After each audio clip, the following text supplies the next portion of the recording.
I've seen a lot in go-to-market automation workflows is things go off track because you get lost in, wait, what was the outcome we were looking for? Is that really tied to a high priority strategy?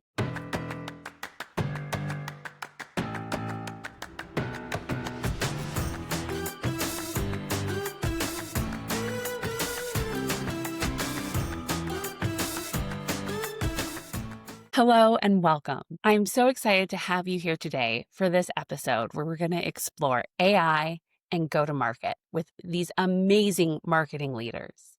And Rayut and I will be your hosts, and we're going to dive into how AI is reshaping the go to market process for startups, for features, really anything that you're launching and you need people to know about. We're joined by 4 incredible guests, voices working at the intersection of AI and marketing. First, I would love to introduce you to Rose Hartwig, founder, CEO, and CMO Advisor Marketing Fluency. Hey, everyone. Great to be here. And next up, we have AdaPia at PostStar Advisory.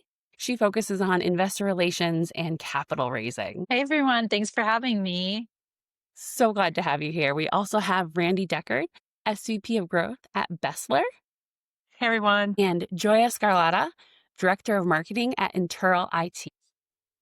Hey, everyone. Great to be here. I wanted to zoom out and talk about why does this discussion around AI and go-to-market matter? When we look at the world of go-to-market strategy, AI is just this really powerful tool that you can use. So I wanted to jump in and see how you are all using it in your work.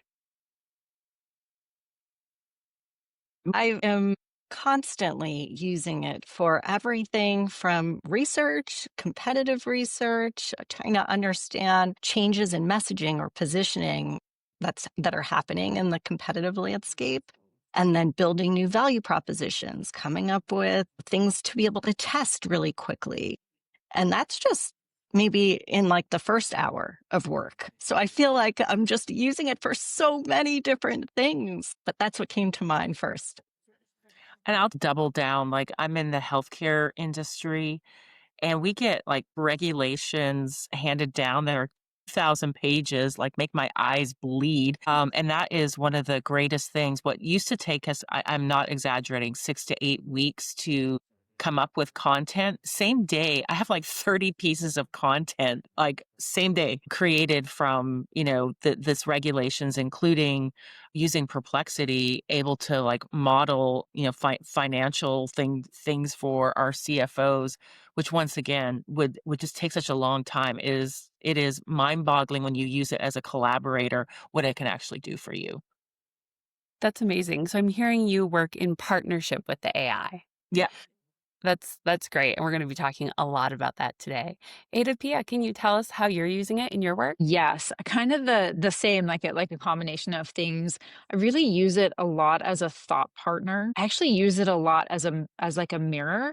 So, for example, when we're, like I said, do a lot of work in capital raising, investor relations. So it's really about the conversation. So anybody in relationship management. So I also use it as a mirror to learn what I'm doing well or not well. So, like a transcriber is my best friend in the world, and I use those transcripts for everything to like improve delivery, to understand did I miss something in what that person was saying, and I actually use it for self-improvement, which improves my communication, which ultimately helps me build better relationships and deliver better information or content. So that's one of the pillars that I use it for. That's amazing and so powerful. Yeah, very similar to how Rose is using it. I view it as like an orchestrator, kind of synthesizing information across different touch points and just kind of making sense of all this information that's out there. And then, yeah, it's definitely, I use it as a sounding board as well, just kind of trying to use it as to challenge me, my thoughts, and just kind of making sense really with all the information out there, just to help me develop better content for our company's target audience. So one of the things I think is really interesting is AI often really wants to make you happy, and it will often be really supportive and say, that's great. How do you get real feedback from it? I would say more earlier on, it's earned my trust. And so whenever it's something that I'm not as familiar with, like I want to test it first, how I'm using it, whether it's the question I'm asking, is it the expected outcome? And if not, then going back, and refining. But once you have the trust, I think that makes the difference. And then I like, whether it's risks, blind spots, you create frameworks. And I view it as a sidekick. I've heard the term digital twin, virtual assistant. You choose your word. Like, I don't know about you. Like, instead of talking to myself, I'm talking to AI all day. I don't know what's worse. But anyways, I think the output and how it can just help creatively. Like, I'll switch between platforms. Like, I'll, get a transcript and then, ask it to give me a summary. And then I'll take that, throw it in Notebook LM, and then it creates that little podcast, right? So then I'll have the audio version. And so very similar to some of the things everyone has said, but having them in those different mediums just sparks something. So it is that collaborative tool, but whether it's the output table or how it's output, or whether it's audio, visual, whatever. I think that just really helps our brains just be more creative and think differently and help us as we synthesize data. It's funny, Jenny, when you say it tends to agree with you. I find like that I tend to append a lot of my prompts with like, be brutally honest, don't automatically agree.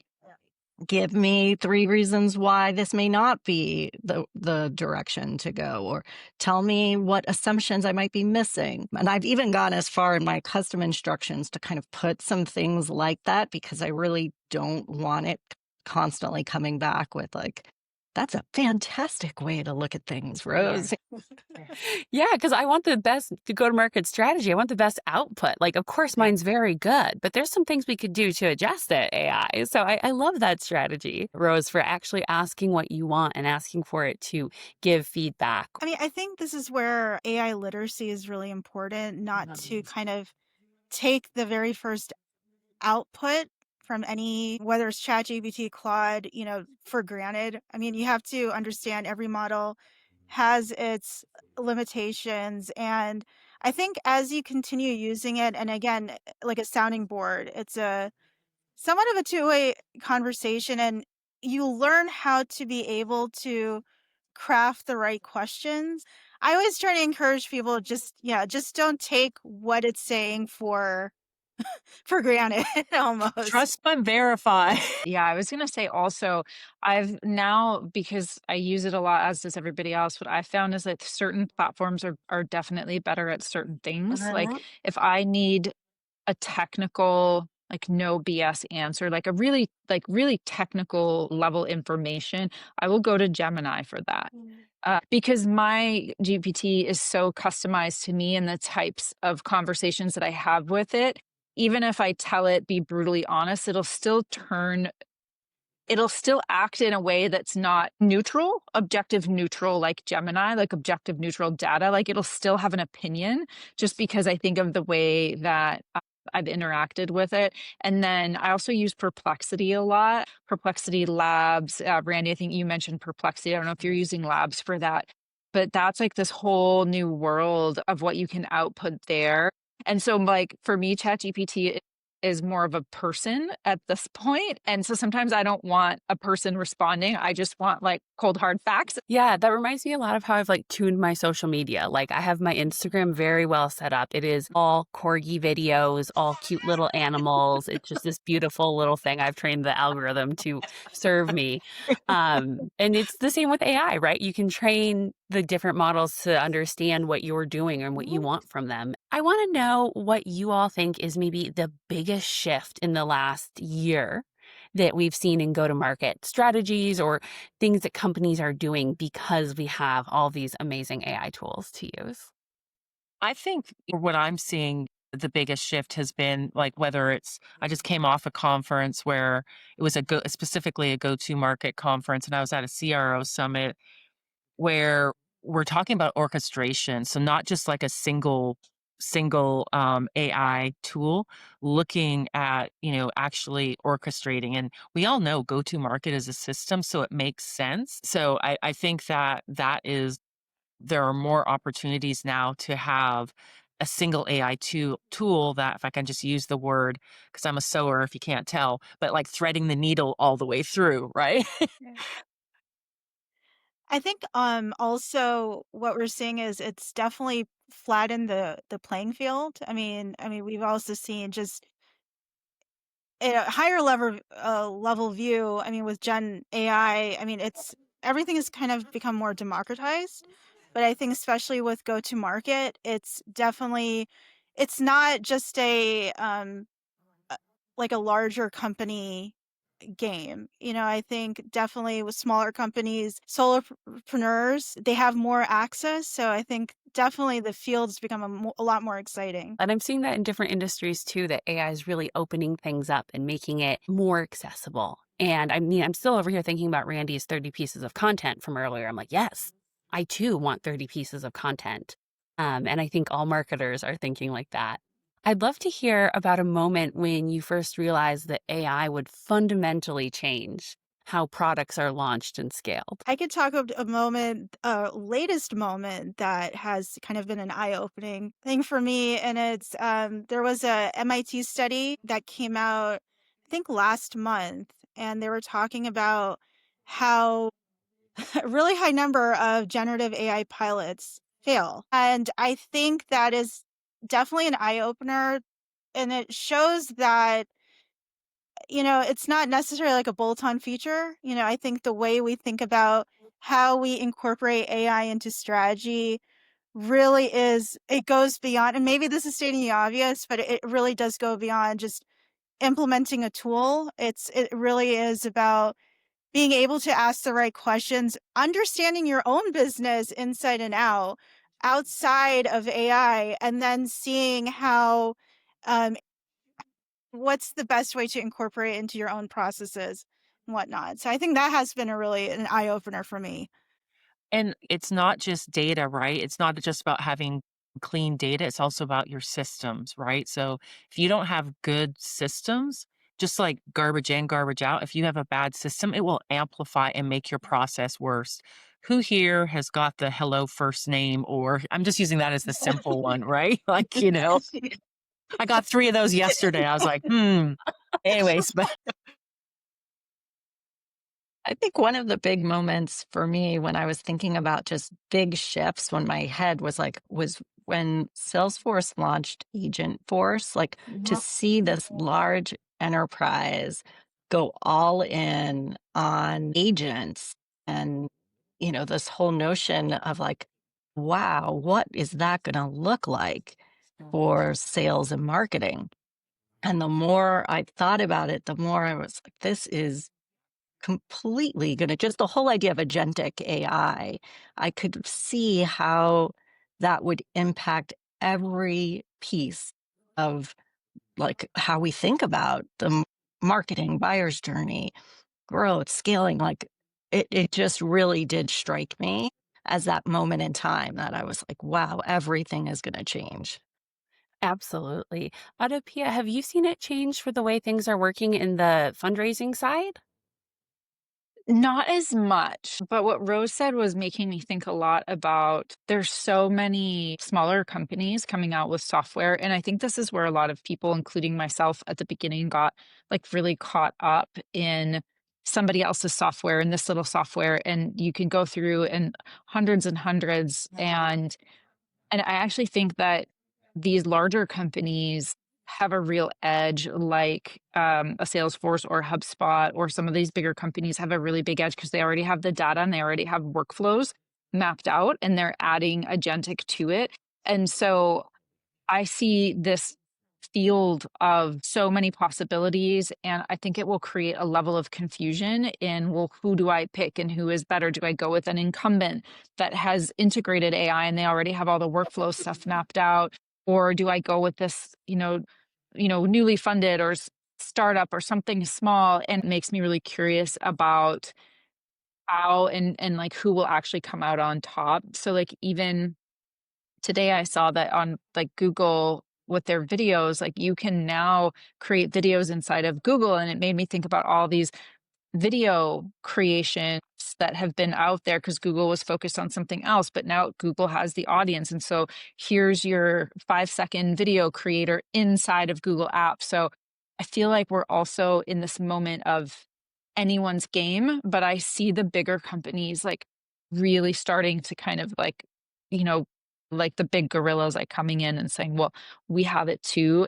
And we already have the data and we already know about you. So I really wonder what that will mean for startups actually. Mm.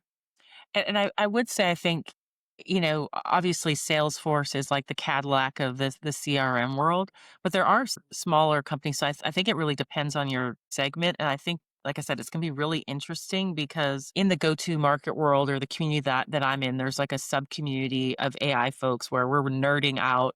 Like I don't consider myself technical, but we've done automation. And as a CRO advisor, because there's not a lot of money in this one digital health startup I'm advising. Mm. We started with a Notion database and using AI, we've literally created our own CRM. We don't need to go out and buy a Yeah. Salesforce. Yeah, exactly. And actually what you just said is like in like my world too, like there isn't that much software like No. pre-built. There Mhm. are some CRMs and there are Mhm. some very specific ones for finding investors and things like that. But I actually think there's a really big opportunity if one wants to actually build their own. I can see that that is very, very possible. And I think it does very much empower, like a lot of startups are small. I mean, Mhm. they have multiple stakeholders. They have to try to do so much and they can't always be buying software for every little bit and piece. So Mhm. owning some of that internally, I think, and really fully understanding how to own a couple of key pieces that you can build in GPT or Notebook or wherever Mhm. without having to do anything else, I think is very empowering for the entrepreneur who is already overwhelmed with choice. I totally agree with that. And I think what we're seeing is also these big companies, as you mentioned, doing a lot more and providing a lot of more value. But we also see the little companies, the startups that have so much power to also build something on their own and not be dependent, on these big tech companies. So I totally agree with that. I do want to chat about, Randy, you mentioned it like a little bit. How is actually AI is impacting the go-to-market efficiency when it comes to automation, right?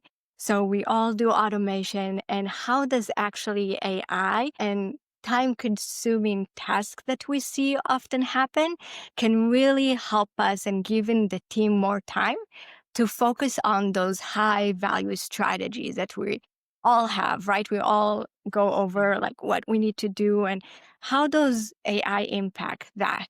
Mm. Yeah. So I think it's a few things. Once again, you have to be literate, right? Like you have to be Mhm. AI literate, and then you really have to understand your system and how you're set up. And for me, I'm over sales, marketing, customer success, and Mhm. I have a term. I'm like, we all just want to people more, right? Like in go to market, what can I do to be in front of customers or buyers more? Period. And so we started like focusing on the things that like for sellers as an example, I can't remember which research study said, but it said like between 70 to 80% of sellers' time is admin. So I'm like, I just asked my team, like, Okay. I think I know, but tell me, where are you spending the most time admin wise? And then that's where we started three years ago. And just by implementing back in the day, like Scratchpad, which now has a GPT-5 in it, I got 8 hours a day just from that. And Well, then I have Connor Content. He's like a digital twin, mhm. AI digital twin. We got him working all the time. And like, our team's license doesn't cost much, but having that content able to be created for our marketing team allows them to spend more time. I've just seen like us people more, and I will tell you, we have driven more revenue and we're more profitable. I haven't hired more marketing, but we have more output. We've increased ACV because I feel like we're meeting our buyers where they're at because we're really peopling. We're really able to lean in, listen, and meet them where they're at. And it's made such a huge difference in our company. We've been 3 years into it. Yeah, that's incredible to see the impact, like the time that you gain back, right? And in order for us to really focus, how Mhm. do we like spend more time with the actual customer? Yeah. And our mission is we talk about helping people. And I think every company, what's your mission? What are you trying to Mhm, do? And for us, it's like, mhm. okay, so how do we free up our people to do that? Absolutely. I totally agree with that. Joya, what about you? What do you It's very similar to how Randy views it. I think definitely the benefits with AI when it comes to go to market is connective tissue. Oh, yeah. It's in terms of again, it's you're able to connect all these different touch points, and it really does free up, my team's time. And with the more creative part, there's always that discussion out there that whether AI is replacing our creativity and stuff like that. And I think it's a very valid argument or a very valid question. But I think it just depends on how you view AI. So I view it as a collaborator. So it does help me and help my team just focus on the big picture items. And it allows me to become even more creative in a lot of ways. Yeah, absolutely. Have that co-pilot to not start from scratch, to free up that time to focus on strategy and actually understanding how your system work. How can we do better now? Yeah, I agree with that. What about you, Rose? Was just going to say, I think it has an impact across so many pieces of the journey. Before you even think about automation, it's like you have to have that clear strategy.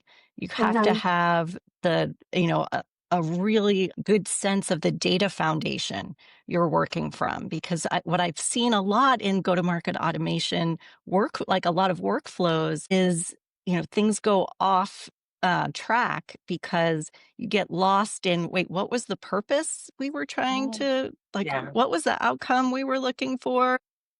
Is that really tied to a high priority strategy?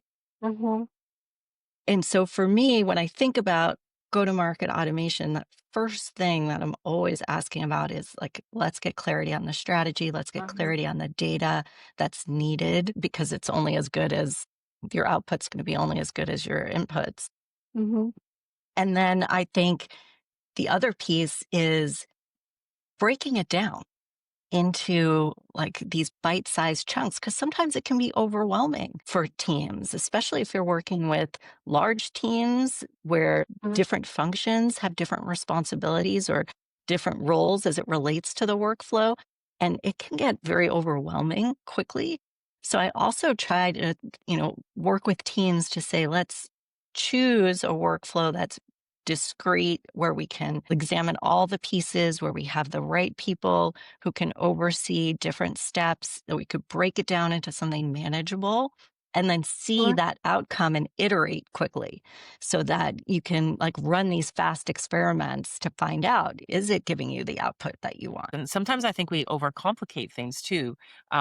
It doesn't need to be, but I think it's scary for people and you have to bring them along, right? And so by doing what you said and having, if I can just Mhm, use the word like an MVP or a pilot where it's something smaller, discrete, it helps build trust. Cause I know like mhm. before we had Connor content, am I going to be replaced as a marketer? Like there was those thoughts, right? And it's like, no, now you're going to be able to do more, have more fun because Connor's going to like free you up. Yeah, it makes me think too, like of like overcomplicating and like over automating. That's also because you've said trust a lot of times, which is really everything. And over automation is it's like a really very fast path to eroding trust. Like it's not a small thing when the email goes out that's supposed to be personalized, and the most basic personalization, which is your name, right? Because we're all thinking the personalized content that's pulling from whatever data signals, because all the new stuff that AI can do to like tailor emails. And when those tailored emails are like really off the mark, it would have been better for the salesperson or the customer success person to actually have spent that 5 or 10 minutes really understanding and writing it themselves, and maybe using Grammarly to clean up the commas and syntax. So I think that's also something where it's a lot, we get lost sometimes in the automation. And so I really like what you and Rose are saying about finding like what is the most basic, simplest first thing maybe to do that can be automated. I don't work with really large organizations, but I can see even in small ones where if we just leave everyone to their own devices and their own GPTs that are not trained, that are not custom, that are, who knows, everybody's going to do something different, and everything is off brand AI and then automation and the training people to understand how it works instead of just using it like a chat bot. And that's something that I've seen in the companies that I've worked with, and even myself in the beginning, where once I learned how to build custom GPTs and projects that are bespoke, and I feed it the right information. Right. And just what you said, like I know you mentioned Perplexity earlier, and Perplexity has Spaces, which are basically the equivalent of projects. But it also has, like, for people who wanna get started and maybe are, not as familiar, they also have templates. And so we've used some of the templates that Perplexity has as a hackathon, shared them, evaluated them, and then we decide if we're gonna pull them into a space. It's a safe place where people get to experiment. We're not experimenting on customers. We're experimenting first internally. And there's some guardrails, but that also helps them learn and get them comfortable, because I know you've heard me say trust over and over. I think about trust a lot just being in healthcare. It's not just externally, it's internally too. So, I think that I totally agree. I'm in healthcare too, Randy, and I think everything that everybody just said now is just to the point. I think having the trust being built internally first, because everybody thought, oh, we could just use AI. What can we use it for? But identifying that exact moment or that specific flow you want to tackle first, test it internally, understand how it works, what's the output, right? Like, what do you expect it to do? Understand the process, right?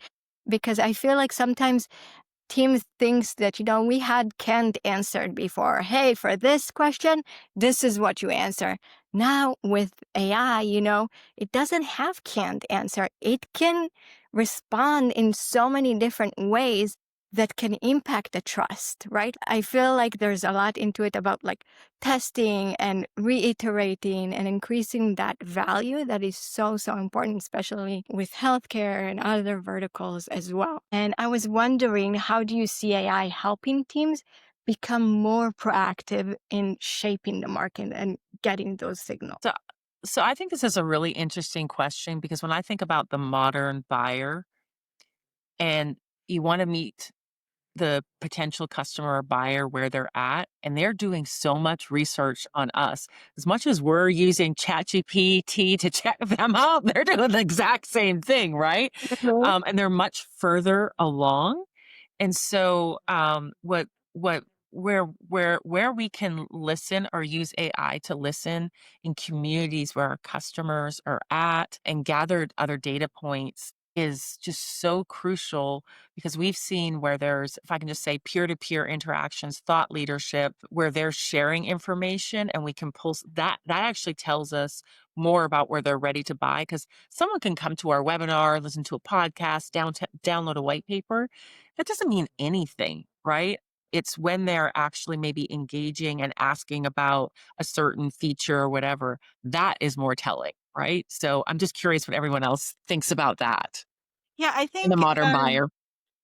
yeah, I mean, definitely I agree with you. The audience has become much more smarter. They're available. There's so much information available to them. And I think when it comes again, to go to market, I think now we flipped the script from becoming listening posts to being able to, maybe it's a little bold to say, shape the market. We're able to, I think we're in a position now to actually model scenarios, because we are able to get information in real time. So we can look at, well, what happens if we do X, Y, and Z? If we're a product company, what happens if we do modify or change the price?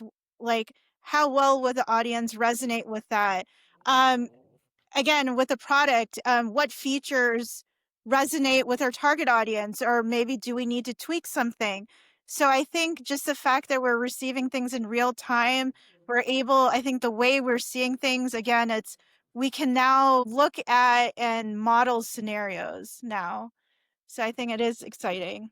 I was just going to layer in on top of that. I feel like we are able to get this information delivered to us through tasks, or like you can set up your own research that you would like to see happen and get your like daily debrief with all the information you're looking for, without taking your own time or the team's time. So you get it served up to you. And then I feel like what it's giving us is this foresight, like this ability to then say what's most likely to happen.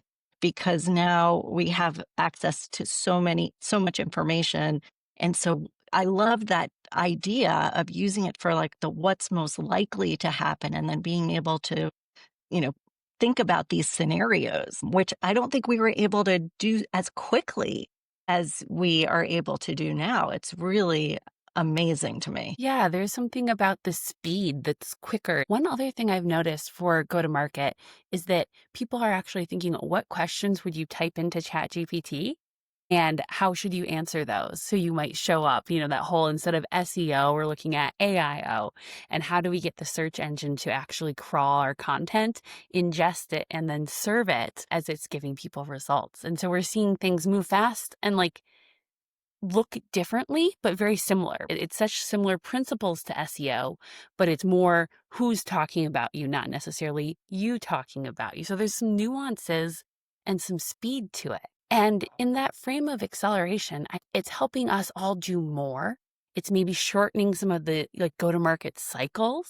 I know, Rose, you talked about fast experiments. AdaPia, you were talking about the investor cycle. I want to know how it's showing up. Are things moving faster? What does this look like in your day-to-day? So for us, we've seen a shorter sales cycle, and I think it's going back once again to the modern buyer journey where, by the time they're coming to us, they've already done a lot of research.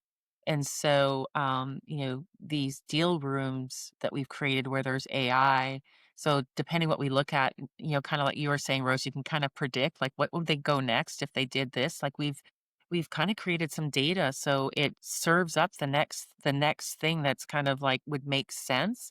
And instead of like in healthcare, 12 to 18 months is pretty normal dealing with hospitals. But we've seen a lot of deals 6 to 9 months, and my leadership is like ecstatic, because 12 to 18 months versus 6 to 9 is huge, right? And then I will also say we've seen larger ACV, and I really attribute this to the fact that we're really able to educate the buyer a lot more and people more versus rely on customer success to land expand. They still are, but because we have more time, I feel like we are really doing a better job up front. It reflects a little bit what I was thinking about for when you're capital raising, or investor relations for small funds like private market, because investor relations for public market is a whole other ball game.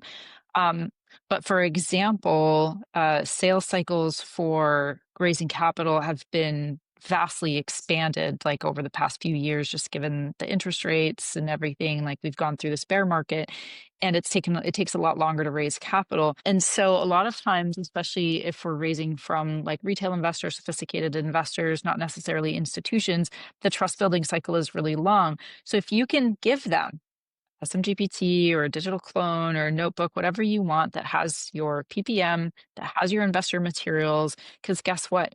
Sometimes a lot of people don't feel comfortable asking a real person the question that they want to ask, right? For whatever reason. But if you give them a fully baked, here's where you can draw all your knowledge from, and obviously you've put in the information for it, like a deal room, they'll just go in and have the conversations, educate themselves through the material that you've given them, and come better prepared to have that conversation. And it saves time on the relationship side. So you're doing more relationship building instead of like selling. And being able to provide that, I think, is massive in shortening sales cycles and shortening like time to trust. Just add one thing, because if anyone is using deal rooms, when it gets like closer to end stage, we always talk about being proactive. Like, if there's objections, like how can you address them proactively? But if someone's in a deal room, we have some champions, evangelists, whatever you want to call them, who, love us and have agreed, like if someone gets to a certain stage that, it will pop up. Hey, here's not just a case study. Reach out to so and so and talk to them about their experience. And let me tell you that peer-to-peer trust, wherever I can have that and remove myself, boom, boom. And like I said, that has been a huge unlock. And now obviously someone has to get to that, because I don't want to, exhaust my champions and evangelists. But once again, if you have a really good product, um, uh, people are willing to talk about it, and it's really, not a big deal. And that peer to peer is a huge unlock and win if you can create that. What I And that love ties about that so much is the human element tied with these workflows and tools that we're building. Sometimes you can forget about that. You can try and automate all the way through. But I think taking that time to say, where in the process does it make sense to then add that human touch or another level of connection? I think about that too with chatbots and the FAQs. And great, you can get lots of first level answers. But when something starts to get complex or drilled down, like it would be really nice then to plan for a human component. Like, okay, like let's chat about that. Let's have a live conversation and build that into the process. Everyone needs to read the book Unreasonable Hospitality. Um, Even though it's about the restaurant industry, it is like about how you can find a moment where you can like delight delight someone, and they will be customer for life, tell everyone. And so, like I said, that idea actually came from, you know, as a result of our team reading that book and kind of huddling, like, where are the moments that we can, and you heard me already, people more. Well, I'm excited to read the book. I can't wait to check it out. Thanks for the rec. And what I'm hearing is there's this trust that we're all building, and we're kind of leveling up together, even though we're using AI to be more technical in some places, but there's still room for more peopling, as you say. I wanted to invite you all to the lightning round. The first one is, which AI tool do you have strong feelings about this week? I'm a Perplexity girl because of Lab, the spaces, the templates. I can coordinate with my team. I was going to say ChatGPT agent mode is where I'm digging in. Like I really want to understand it more. And because it's so new, I feel like that has my attention right now. I'm actually right now really enjoying Comet, Perplexity's browser, because it's agentic and it's crazy. I can be doing something and then I like go find me this and like find me the spot in the video where this is said. Like it's such a game changer because it's this like perfect mix of things. So like I'm experimenting with, just for fun, the nano banana. Yes, so good for images. What is your non-AI recommendation for the week? I think I already shared it. If you haven't read it, I cannot stress it enough. It will change the way you think about business.